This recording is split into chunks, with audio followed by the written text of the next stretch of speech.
So I'll restate the question just as far as just for the camera. So you guys, you're both 18 years old, and amongst your friends, there's really no conversation occurring regarding the current state of affairs around the world. War, poverty, famine, the realities of our situation in America, and insofar as the role we play. And even on this level with you and I and the things that we do, it kind of spreads out and kind of helps perpetuate the problems. Like, these aren't conversations you guys are having with your friends.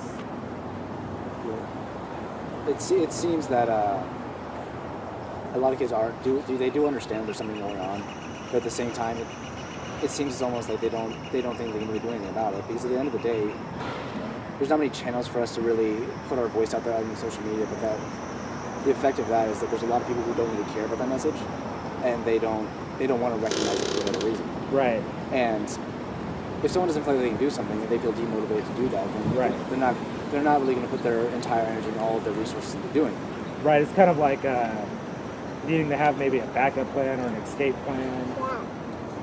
I don't feel like I'm empowered to really do much myself, and my friends aren't talking about it, so I'll just play the game and get what I can while I can. You be good people, of course, but not really pay too much mind or attention to, as a whole, how our society is affecting the rest of the world, right? Yeah. Well, right now in America, a lot of the things that are going on, they haven't really affected us yet. Because we're rather insulated from the rest of the world, essentially, in that we live in a rather domestic society, and we do have a very comfortable lifestyle. Right. And people that live in war-torn areas, they recognize the reality of it, and they recognize that their families die, if their friends have died from it. And so then, an effect of that is, ISIS and ISIL and these terrorist organizations that are so pissed off with the United States right now, right? Yeah. It isn't as if we never went over there and did anything to cause anybody any harm, and suddenly these people were like, jihad, and like kill the infidels, kill the Americans. That developed over a period of time because of how we've infiltrated their lands and tried to orchestrate their destiny in order to serve our needs. Oil, gas, and other rare earth minerals as well. Like in Afghanistan, it's got one of the greatest natural resources for various rare earth minerals used for all kinds of stuff, electronics, you name it. There's also a human resource there where they can use that instead of facilities there where they can make our products cheaper. Right. Like we use in China. The underpaid child workers that we can exploit in order to make our products cheaper. Exactly. So I mean, there's also there's a lot of economic gain from exploiting these territories. Right. It allows us to grow and prosper under the illusion that doesn't come with any sort of a consequence or cost. Yeah. Our media doesn't talk about that. People in general, when they get together, they don't talk about that kind of stuff, even though we can all see it. And it's as if we're kind of afraid. We don't want to rock the boat. Yeah. What kind of consequences are there going to be if I do stand up and speak up? I mean, is the NSA going to come running over this hill right now, right? And these are real concerns because they do that kind of stuff. It's been shown and proven, right? Yeah, you'll see in like places that have formed like communes, for instance, over the past many decades, that the government has gone in and purposely stomped on it and brought it to an under the water kind of thing, because it does affect their ability to make money off of the people. If they're going in and providing resources to the local people through their cows and their crops and such, right? And they're lowering the rate that the government can put the prices at, then they're affecting their economy. Right. And they need to protect that because the state is essentially an organization of people that are interested in the growth of our GDP. Right. Exactly. That's definitely their primary concern. And then also with what you're speaking of in terms of the import-export process, I can't think of exactly what it was that I read, but we import chickens from one country to ours and then send them to another country, or actually send them back to the same country, I think is what it said in this article I read, and charge them to buy it back from us. Like, how does that work, right? Yeah. What sense does that make? We're wasting all of these resources to ship something overseas and then back again that was going to go back there in the first place. Yeah. What kind of sense does that make? Remember the Trans-Canada? They're portraying and trying to perpetuate, voting doesn't really do any good. In order to even run for president, you have to have at least $1 million in capital to do it. Right. It's not necessarily a democratic Right. process anymore. So, and like, my opinion on this is that nobody from the inside is ever going to fix that problem. Voting is a sham.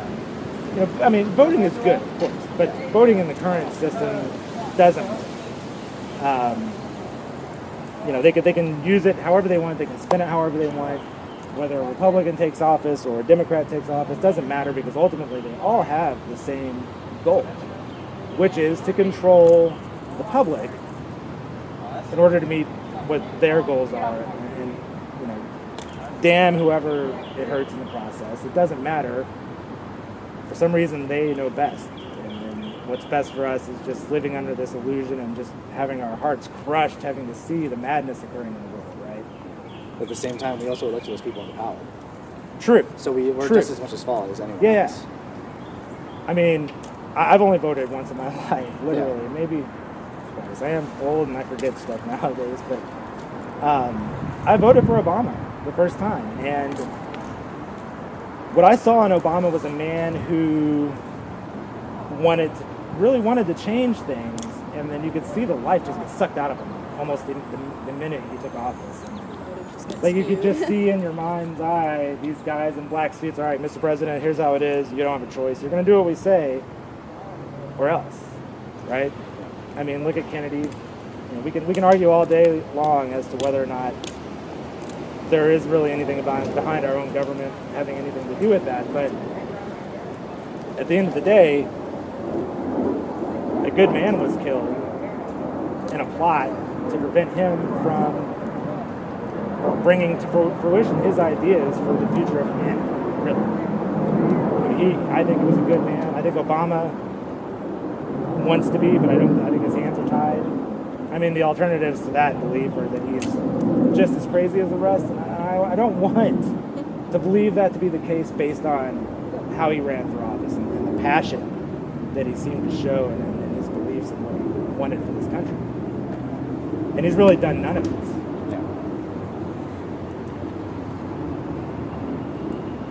Well, if you guys are good, we can stop here. If you have anything else you want to add to this. I wish you would have been here like an hour ago. Yeah. It would have been perfect. We were discussing all of this and full-hearted. Oh, really? Yeah. With your friends and stuff? Just us. You guys? Yeah. Well, I come down here a lot. If you go to Indigo Truth, that's me. That's you? That's me. Okay. Indigo Truth, Google Plus, and then also Facebook. It's a public forum, that I'm using to spread my information to just show people what's really going on and provide some perspective on how we should be looking on how we should be looking at what we're seeing happening. I fully and utterly believe that good is going to prevail when all is said and done. And I know that we can have a direct effect on how quickly that happens. People are scared, of course. Bad things can and I'm sure are going to come of this, but on the whole, if people are willing to shed their fears and whatever fears they might have, then we'll get there for sure. We will get there. I agree. And I had said some things about dreams that I have. I won't go too deeply into it, and you can read some of my experiences on my Facebook and Google Plus pages, but I've seen things, the future, and then I've also seen it come into reality. And, it is what it is. I'm totally being honest about that. And everything is going to go down within my life. This is all going to change. I'm 36 years old. Doesn't leave a whole lot of time, right? So, the things that I've seen, I can't deny them. I used to think I was crazy, and then had a dream I was looking down over the top of this house, got hit by a tornado. 2 kids inside were screaming, "Mom, Mom, it's a tornado." They couldn't get the doors open because the frame of the house had been tweaked from the tornado. I woke up next to my girlfriend screaming, "Mom, Mom, it's a tornado." She's like, "What's wrong? What? And I'm like, I don't know. I jumped out of bed. I was like really freaked out. Ran to the sliding glass door in the living room, threw it open, silent for about 5 seconds. Then the tornado sirens went off. We were fine, got the kids in the basement. The family whose house it got hit was also fine. We were on the news 2 days later. This is the La Vista tornado. It's like an F2. I remember. Hopped over the shopping center over there off of F or L or whatever it is over there. Yeah, something like that. Landed in my buddy's neighborhood actually, in the house that I saw got hit was across the street basically on the other side of the alley. So until that point I was like, it might be crazy, don't tell people this stuff. And then that happened, I'm like, Jeez. how is this even possible? Yeah. Right? And you know, my girlfriend was there, my children were there. Okay. It did happen. Yeah. I'm gonna go ahead and stop this.